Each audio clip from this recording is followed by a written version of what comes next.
حضرت جعفر صادق رضی اللہ تعالی عنہ نے فرمایا ہے کہ اگر کوئی شخص حضرت آدم علیہ السلام کو خواب میں دیکھے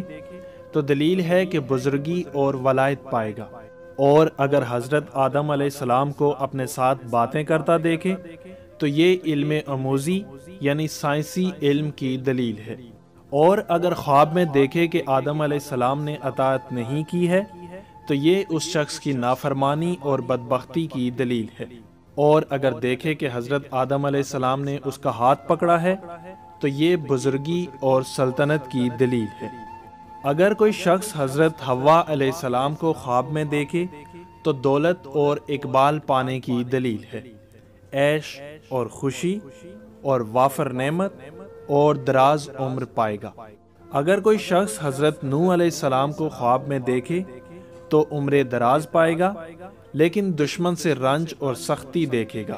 اور بالآخر انجام میں مراد کو پہنچے گا۔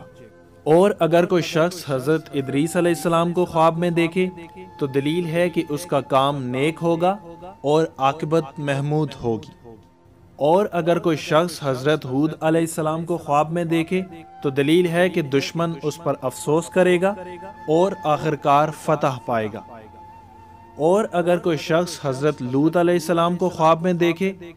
تو دلیل ہے کہ اس کا کام درست ہوگا اور دل کی مراد پائے گا، اور اگر کوئی شخص حضرت صالح علیہ السلام کو خواب میں دیکھے اور جگہ بجگہ تعویل کرے اور اس پر خیر کا دروازہ کھولا جائے گا، اور اگر کوئی شخص حضرت ابراہیم علیہ السلام کو خواب میں دیکھے تو دلیل ہے کہ حج اسلام کرے گا،